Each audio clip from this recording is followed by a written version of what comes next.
Hoje nós vamos, então, falar sobre Deméter, a deusa mãe, né? A deusa da maternidade, aquela que se entrega para o outro, para o filho, né? Bom, então, contando um pouquinho a história dela, ela tem uma filha, ela é a segunda filha de Cronos e de Reia. Então, se vocês já ouviram então os nossos outros encontros, vão ver que essa turminha toda sobre as quais eu estou falando, então Atena, Hera, Ártemis não, desculpa, Atena, Hera, Zeus e agora Deméter, filhos de Cronos e Reia, né? Então aquele pai poderoso, ausente também, a mãe passiva, vingativa, né? Só para relembrando. Então, vamos à história de Deméter. Enquanto colhia flores com suas outras irmãs, filhas de Oceano, Core, a filha de Deméter, é raptada por Hades, deus do mundo avernal, e levada para o além-túmulo.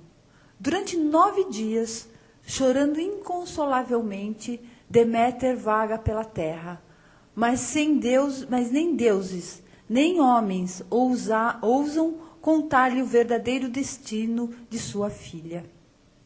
Finalmente, Hélios, o que vê tudo, explica a ela que foi Zeus quem conspirou com seus irmãos Hades para raptar sua filha. E a levar, então, para o mundo de Hades, né, para o seu domínio, para as trevas. Com a sua dor agora ampliada em ira contra Zeus, porque Zeus concordou com Hades por esse rapto, né, Deméter abandona o Olimpo e esconde-se entre os mortais disfarçada de anciã. Ela vai para Eleusis, onde se senta perto do poço das donzelas. Quando a filha do rei aparece para interrogá-la, diz que acabara de escapar de piratas e que haviam levado à força de Creta. Oferece então os seus serviços de ama seca. E as filhas do rei Queleus arranjam para ela que ajude a cuidar do bebê Demófon, filho da rainha Metaneira. Mas Deméter não amamenta o bebê Demófon. Em vez disso, esfrega-o com ambrósia e à noite esconde-o secretamente no fogo, a fim de torná-lo imortal e eternamente jovem. Porém, antes de completar o ritual, Metaneira, horrorizada, descobre o filho no fogo. Deméter repreende Metaneira pela estreiteza de sua visão, dizendo-lhe que agora a seu filho foi negada a imortalidade. A deusa abandona então seu disfarce e revela-se em toda a sua grandeza, em todo o seu esplendor, de modo que a sua casa inteira é invadida por uma luz estonteante. Ela exige que se construa um templo em sua homenagem com um altar embaixo e promete que irá ensinar os seus ritos aos seres humanos dali para frente. Uma vez concluído o seu tempo, Deméter retira-se para o seu interior e permanece longe dos deuses benditos, definhando de dor pela filha. Ela envia uma terrível seca sobre a terra, que ameaça destruir a espécie humana, e rejeita todos os mensageiros de Zeus, recusando-se a pôr os pés no Olimpo ou a permitir que qualquer fruto brote sobre a terra até ver sua filha mais uma vez. Finalmente, persuadido por Zeus, Hades cede, mas não sem antes dar a Core a doce semente de uma romã, que ela come. Isso indica que Zeus concordou que ela permanecerá 1/3 do ano com seu marido, com Hades, num mundo avernal, e o restante com sua mãe, Deméter, e os outros imortais. Mãe e filha são reunidas num clima jubiloso de festa no templo de Deméter, em Eleusis. E Deméter, miraculosamente, envia frutos e folhagens por sobre toda a terra. Por fim, antes de retornar ao campo, Deméter instrui os habitantes de Eleusis nos seus ritos sagrados e secretos. Deméter é deusa, tem como símbolo e é considerada a deusa do cereal, dos cereais. Ela é protetora da colheita, dos filhotes, né, do que é pueril, ou seja, de tudo aquilo que é jovem, né? Ela é o tipo de deusa que é maternal e possessiva, não é? A sua vida aí de Deméter, ela está centrada na filha. Não existe outra coisa senão a filha. Ela é capaz de desafiar qualquer um. Zeus, o deus do Olimpo. Ela desafia em nome dessa filha, né? E ela usa do quê? De chantagem. Como ela faz isso? Eu seco todos os campos, eu acabo com a vida na face da terra se não me der minha filha de volta. Ela usa de chantagem. Enquanto Hera usa de vingança, Deméter usa de chantagem. Não é? Então, quem é Deméter? Deméter é aquela mulher rodeada de criança. Onde ela vai, as crianças estão todas em volta dela. Ela sabe... ela sabe cuidar dos joelhos esfolados, ela sabe preparar a mamadeira, dar a mamadeira na hora certa, ela pode preparar um jantar para 6 amigos do marido de pronto, porque ele trouxe esses amigos para jantar sem avisá-la, e ela faz isso servindo, né? Ela serve, ela está o tempo todo pronta. Ela não se cansa, né?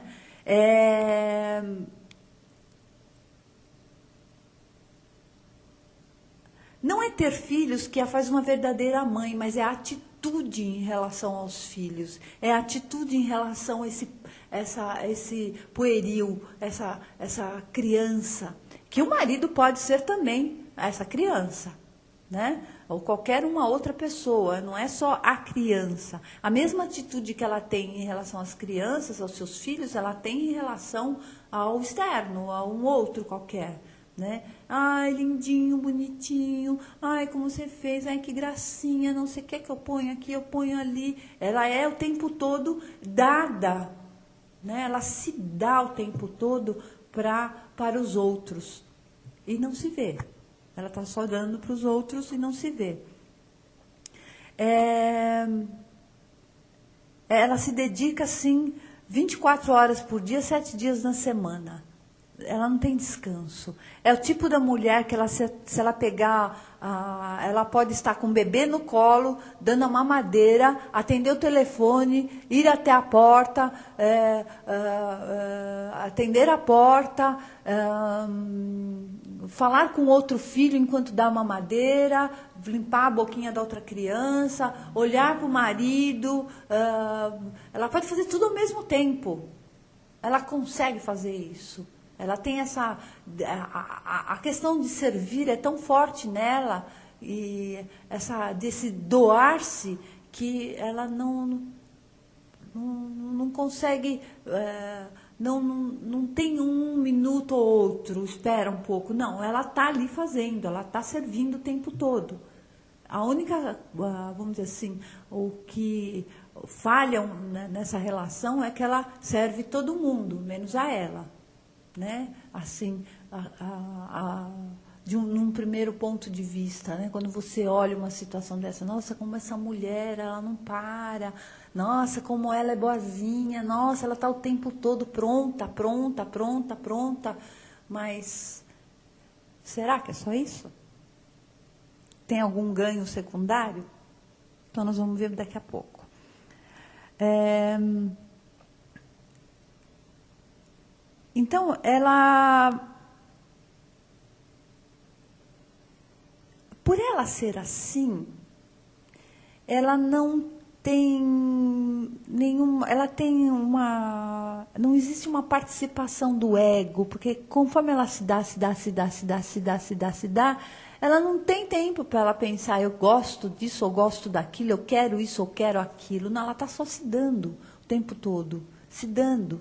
Né? Isso vai para frente causar problemas com ela, quando então ela não tiver mais os filhos sob sua custódia. Aí ela vai sofrer, né? E isso um dia vai acontecer. Então, para ela, esse outro é sempre é a fonte da plenitude. Sem o outro, ela não sobrevive, ela entra em frustração, ela entra em conflito, porque se ela nunca se viu, e agora? Como é que vai ser se eu não tiver ninguém para eu olhar? Né? É aquela pessoa que no futuro vai ser uma enfermeira, por exemplo, vai ser uma pessoa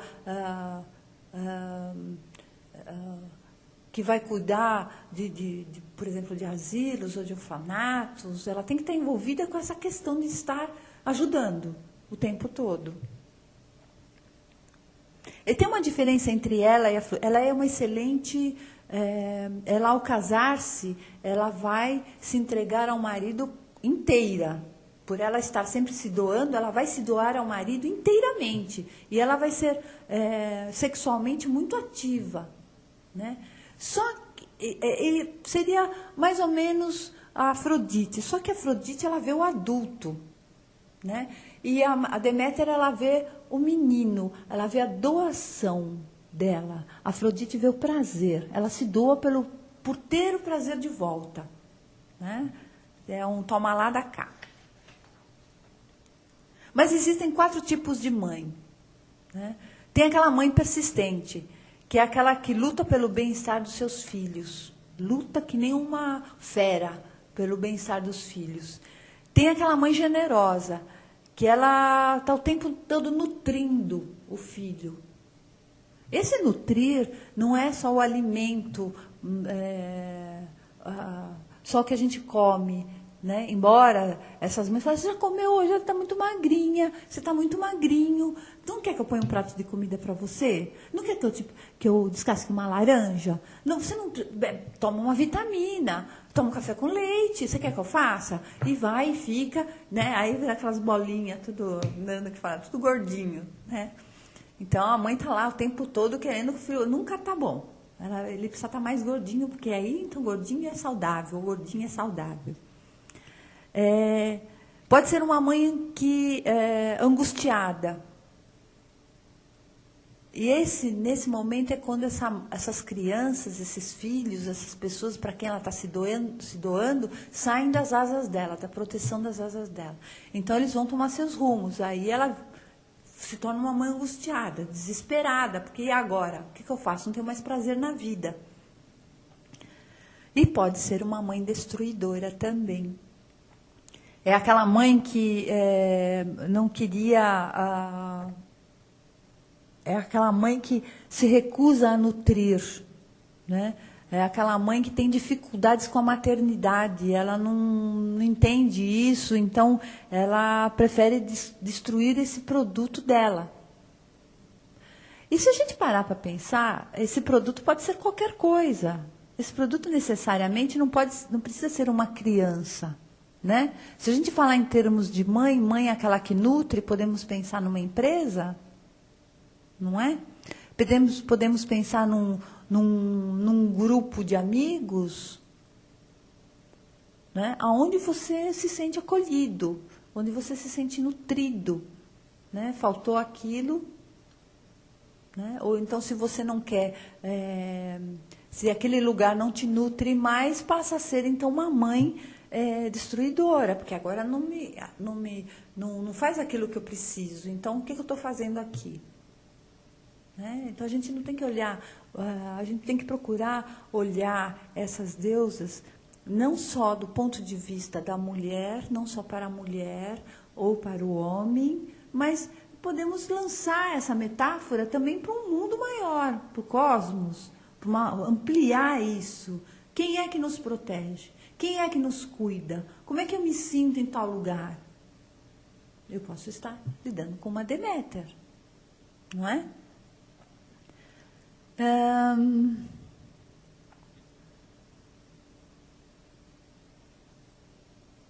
Muito bem.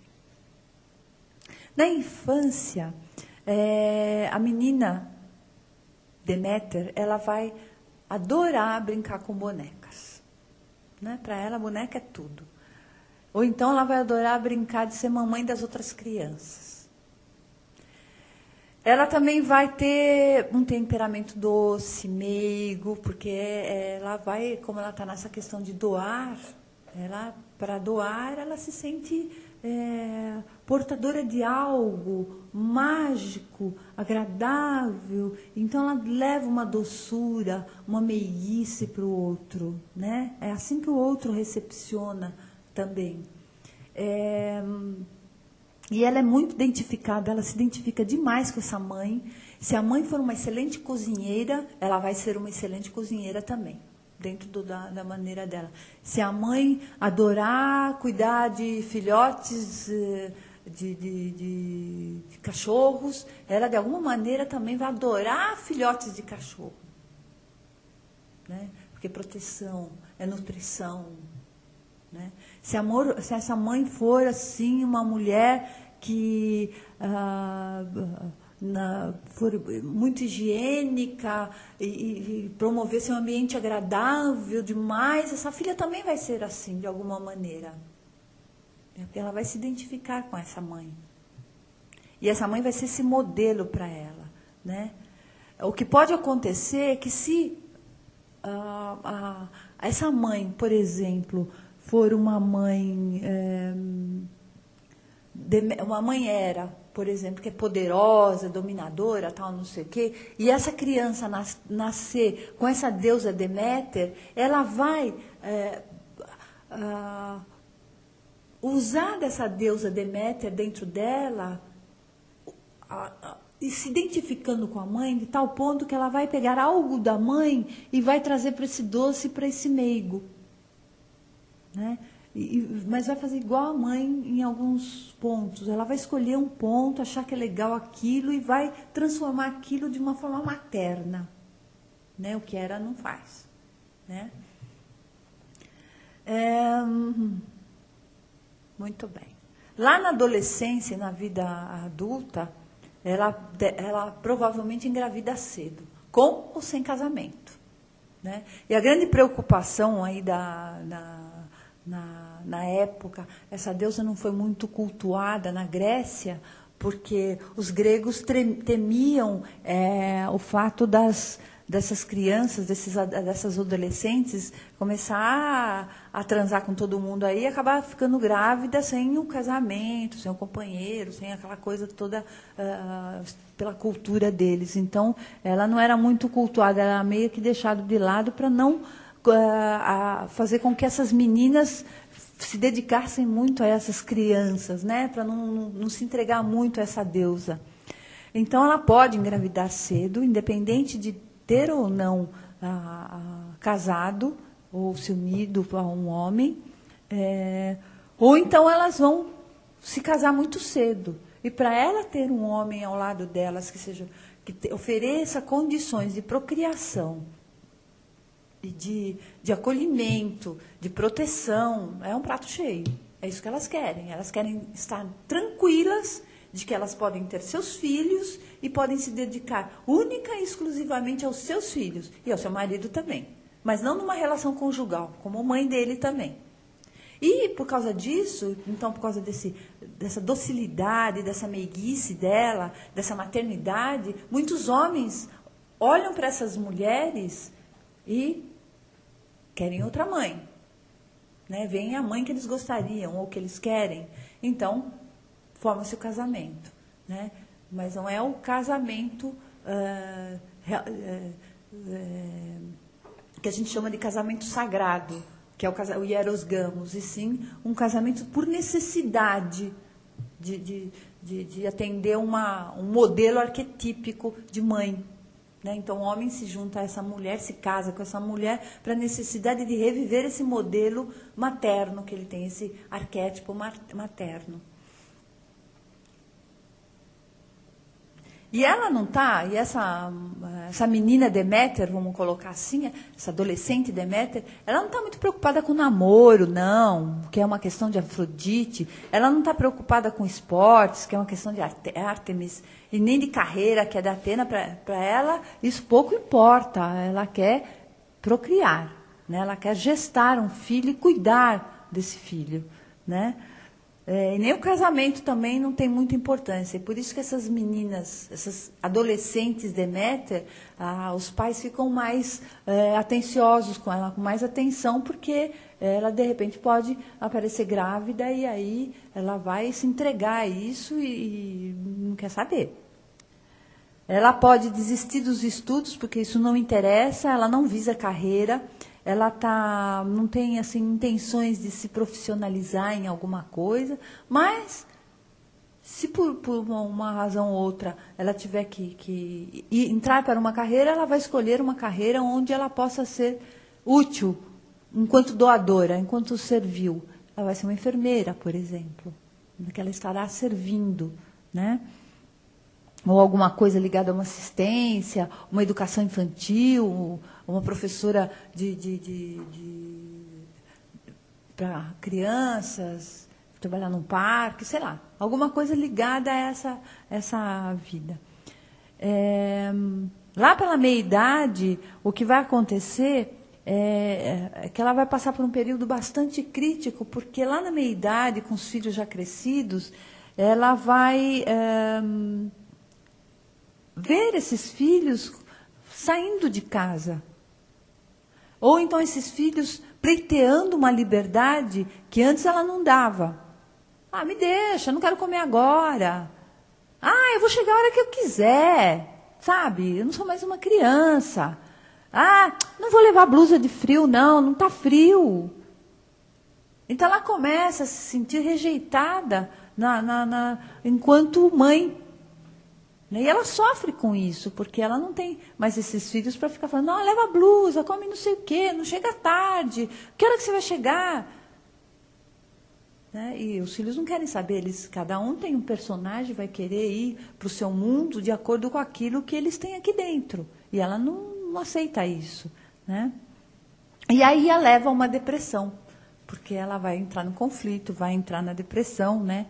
E se ela não encontrar algum trabalho onde ela possa cuidar de alguma maneira, ela vai sofrer muito. Né?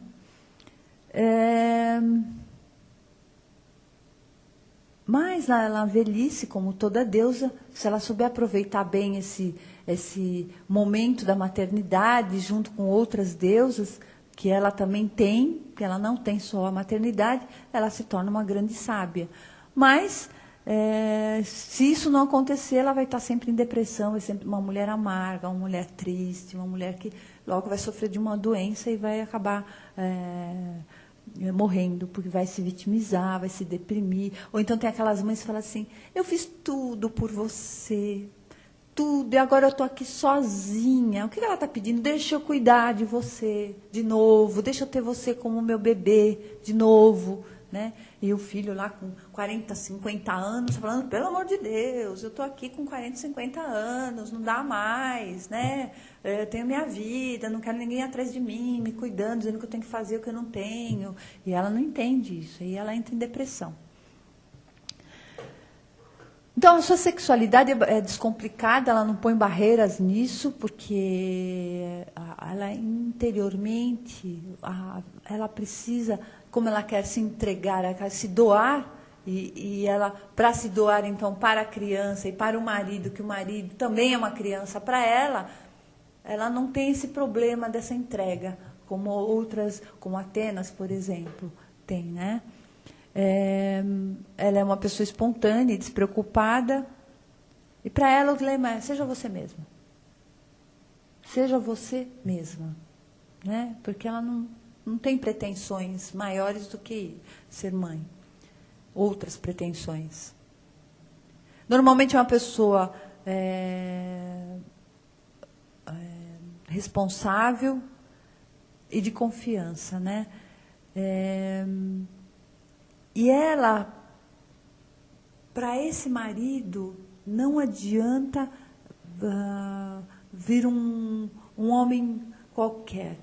O presente para ela, vamos dizer, na relação, é ter um homem que saiba onde estão seus compromissos. O compromisso dele está em prover a família, né?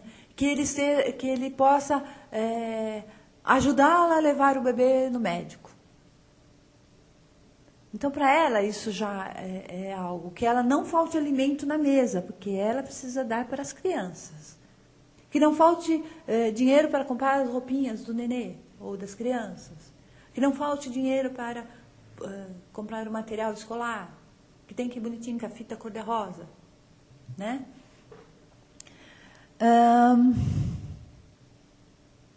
Muito bem.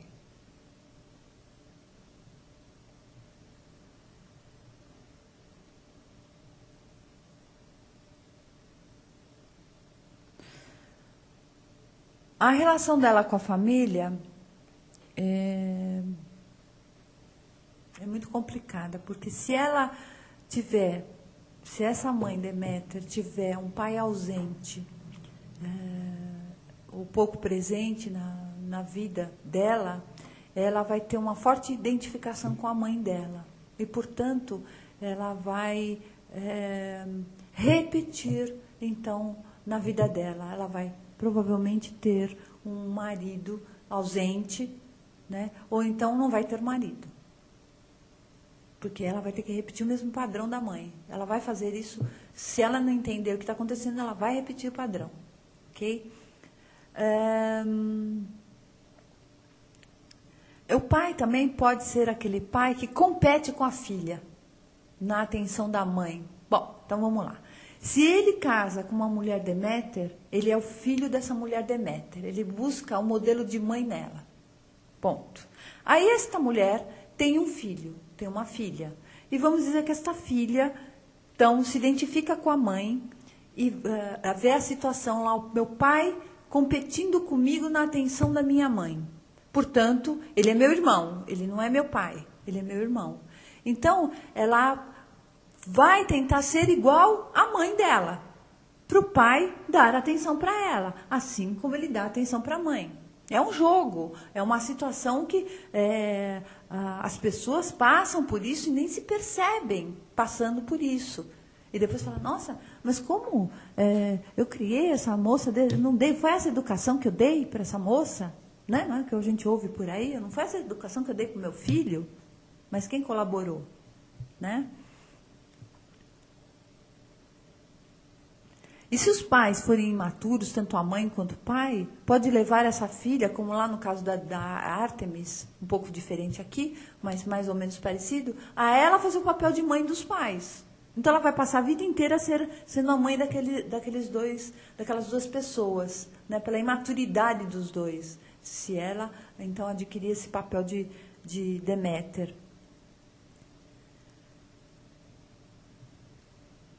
Muito bem. Mas ela também pode criar monstrinhos. O mimo é tanto, que eles podem fazer o que eles quiserem e ela não vai se incomodar. E, portanto, eles podem virar uns monstrinhos. Depois não vai entender por quê. Né?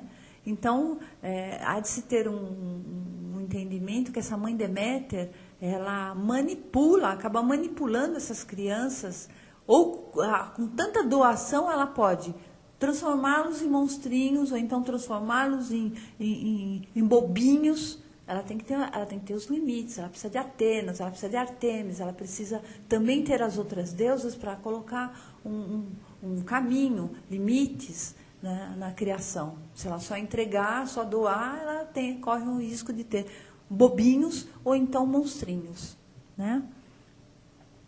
Trabalho, ela não tem nenhum interesse profissional. É o tipo da mulher que vai procurar emprego, mas não acaba nem ficando, porque não é a praia dela.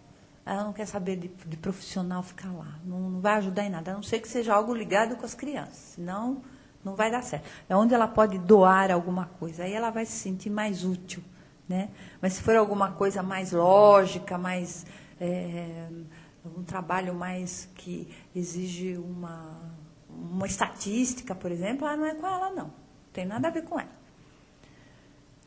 Então, ela atrai, na relação pessoal, ela vai atrair homens que precisam da mamãe, né? E ela vai ter também relações sociais com outras Deméters. Senão não adianta, ela não vai se entender. Se ela for ter uma relação social com uma Atena, ela vai achar, nossa, um absurdo aquela mulher falar só em negócio. Onde já se viu os filhos? Como é que é esse negócio de doar? Né? Então, a deusa Deméter, ela está para a fertilidade, ela está para a regeneração, para a fecundidade, né? É para isso que ela vai, é nessa direção que ela vai. O símbolo dela é o porco, porque tem vários úteros, né? E o golfinho. E no campo vegetal, a espiga de milho. A flor é o narciso. E veja, a filha dela foi então raptada por Hades quando ela estava entre os narcisos, né? Compara-se a esse mito da Deméter a Virgem Maria, né? Então, a Virgem Maria é a grande mãe. Só que, então, assim, muitos de nós vemos, mas ela perde um pouco esse papel de grande mãe quando ela é elevada aos céus. Porque o céu está para o homem, assim como a terra está para a mulher. Então, quando é elevada aos céus, ela perde um pouco essa importância de grande mãe, né? Mas vale ver isso também do ponto de vista de Deméter, quer dizer, é um mito continuando, é um mito que chega num momento, ele para e toma uma outra posição mais patriarcal.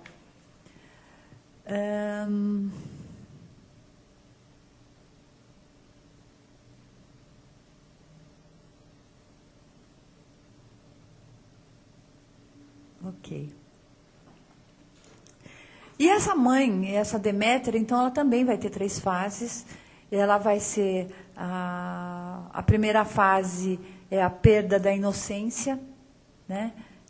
É a perda da sua inocência juvenil, que é representada por uma flor. É o momento, então, onde ela sai então da adolescência, ela deixa de ser, então, ela tem a sua primeira menstruação, o anúncio da fecundidade, da fertilização. É um momento, então, que ela se vê entrando para uma vida mais adulta, onde ela está pronta para ser fecundada e, portanto, para casar.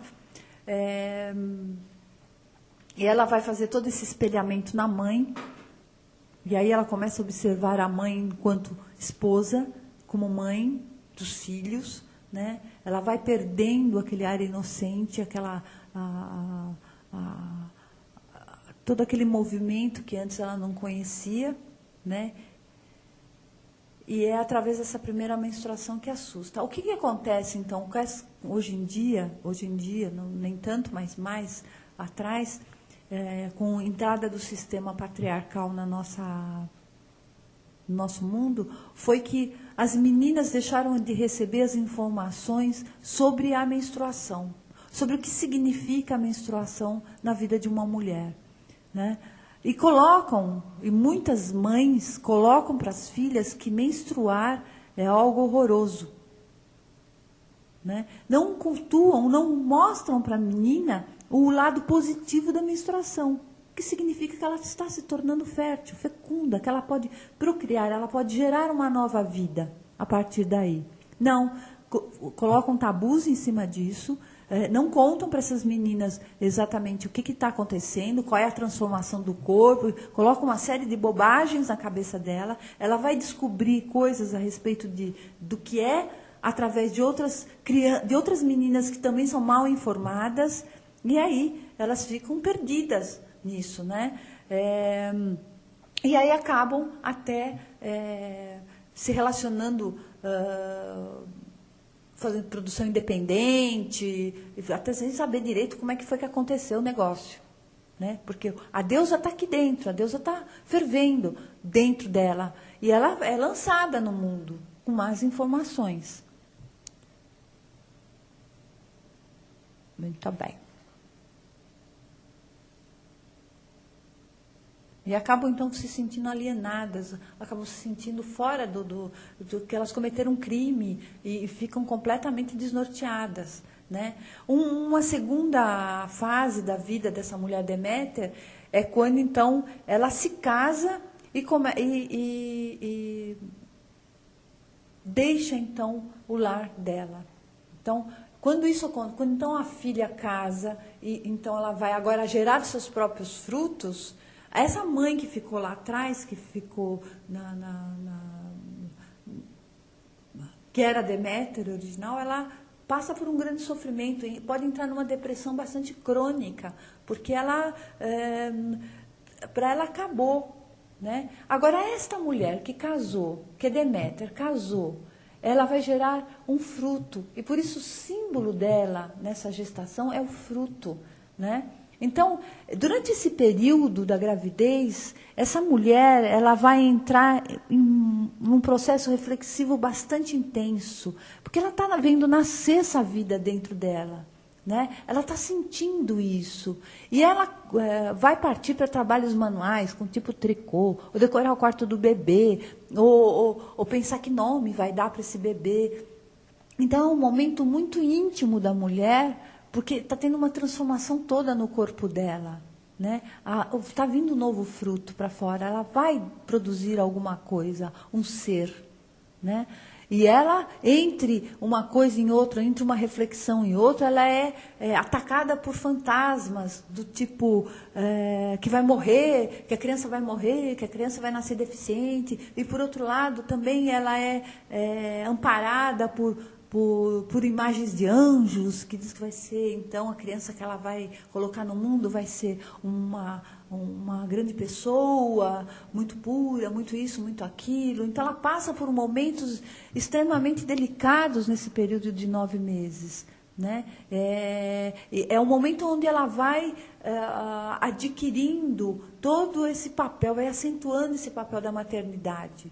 E, normalmente, a gente vê mulheres após o parto que elas completamente diferente, a figura delas é diferente. E até durante a gestação também, você já percebe uma mulher que está grávida, porque ela vai se modificando, a pele vai modificando, a maneira de falar, a maneira de se portar nos lugares, o corpo. Né?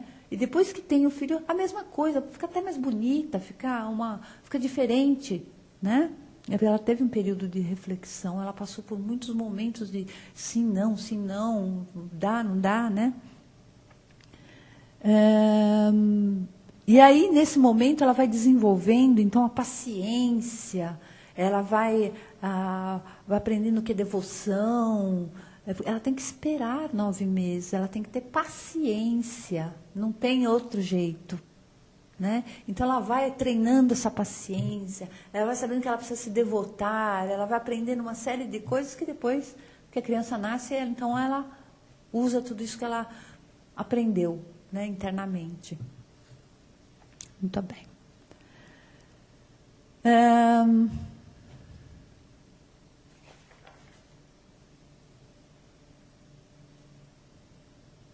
E o terceiro momento da vida dela é quando entra a menopausa. Acabou-se o processo dela de fertilização enquanto mulher, enquanto físico. Então, mas se ela souber, e aí, então, o fruto será, o símbolo aí será a semente. Se ela saber fazer uso, então, toda essa sabedoria, de tudo isso que ela adquiriu, desse movimento todo, entre a primeira e a segunda fase, da segunda para a terceira, ela se torna uma mulher sábia. Ela se torna, como todas as outras deusas, ela pode passar isso para o mundo de uma forma mais sadia. E cada fase, de uma mudança para outra, ela entra em depressão, ela entra em reflexão, ela entra num momento de vazio, porque ela é uma nova etapa. Isso acontece não só com a Deméter, mas com todas as mulheres e com todos os homens também. No momento de transição entre uma fase e outra, que nós chamamos de morte da antiga pessoa para o nascimento de uma nova, existe um meio aí onde a pessoa passa por um vazio, uma dor, um sofrimento, um momento de desconforto para poder surgir essa nova pessoa, né? E aí, tem resistência, tem dificuldade, né? Mas se souber enfrentar tudo isso, nasce a sábia, né? A mulher que sabe lidar com as coisas que estão vindo por aí. Muito bem. Então, a Virgem Maria. Mas antes, deixa eu falar uma colocação que eu peguei aqui do Carl Gustav Jung, que é o seguinte: Deméter e Core, mãe e filha, ampliam a consciência feminina para cima e para baixo. Acrescentam-lhe uma dimensão mais velha e mais jovem, mais forte e mais fraca, e estendem as fronteiras estreitas da mente consciente, limitada no espaço e no tempo, insinuando-lhe uma personalidade maior e mais abrangente que partilha do curso eterno das coisas. São dois opostos, mãe e filha. Uma serve e a outra recebe, né? Portanto, poderíamos afirmar que toda mãe contém em si a filha, e toda filha contém em si a mãe, e que toda mulher se estende para trás em sua mãe e para frente em sua filha. Essa participação e entremesclagem gera uma incerteza peculiar em relação ao tempo. A mulher vive antes como mãe, depois como filha. A conscientização desses laços gera nela o sentimento de que sua vida se estende ao longo das gerações, que é o seu primeiro passo rumo à experiência imediata e à convicção de estar fora do tempo, que por sua vez provoca uma sensação de imortalidade. A vida individual é elevada a um tipo, tornando-se na realidade o arquétipo do destino da mulher em geral. Isso leva a uma restauração das vidas de suas predecessoras, que agora, através da ponte do indivíduo momentâneo, penetram as gerações do futuro. Uma experiência desse tipo confere à pessoa um lugar e um significado na vida das gerações, de modo que todos os obstáculos desnecessários são retirados do caminho, do fluxo, que todos os obstáculos são retirados do caminho do fluxo vital que deve ocorrer atrás dela. Ao mesmo tempo, ela é salva do seu isolante e restaurado na sua inteireza. Toda preocupação ritualística com arquétipos possui derradeiramente essa meta e esse resultado. Então, os modelos, os arquétipos entram em nossa vida sem nós não pedimos, eles entram. Mas não pedimos conscientemente. Inconscientemente, eles tomam conta de nós e nós temos que entender isso. Como nós entendemos? Através dos símbolos. Mãe e filha, filha e mãe. São símbolos. E eu me comporto como filha e como mãe da minha mãe. E minha mãe se comporta como filha e como mãe de mim. Não é? Muito bem.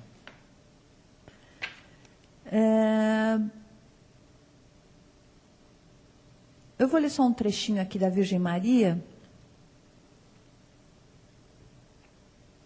A partir de Éfaso, Maria foi proclamada, em grego, Theotokos, consequência do memorável concílio que a consagrou desde então como a Mãe de Deus. Mais que registrar um evento litúrgico por meio daquela conquista espiritual, a história sintetizou uma variada devoção feminina que, desde o legendário Mediterrâneo até os confins do Ocidente europeu, se transformou na glorificação de uma maternidade prodigiosa, modelo de humildade universal e de obediência à mensagem divina, que atravessou a cristandade católica sob a insígnia da Imaculada Conceição de Maria. Então, Mãe de Deus, Virgem Maria, Mãe de Deus, obediência, doação, né? Confrontada com uma seleta população de deusas, ninfas, sacerdotisas e figuras trágicas, essa delicada adolescente, como quase sempre é representada, no íntimo nos desconcerta, porque contrasta com séculos e até milênios de participação feminina apaixonada em um mundo no qual não se imaginavam a vida, os mitos, a criatividade e nem mesmo a morte sem a presença direta de mulheres ou deusas. Delas, a Virgem Maria herdou culturalmente a função única de intermediária entre os crentes e a bondade divina. Porém, os demais atributos foram excluídos por uma civilização monoteísta que se atreveu a negar radicalmente a completude feminina, incluídas aí também suas veleidades. Daí a dupla importância, social e religiosa, desse arquétipo, por excelência da vida terrenal incorrupta, em cuja passagem pela terra, até o ponto em que sabemos, pelo favor da fé, entregou-se a missão de consagrar a mais perfeita obra purificadora por uma humanidade castigada pelo pecado original desde a queda ancestral de Eva. Bom, e aí vai falando, eles colocando mais essa figura de Maria,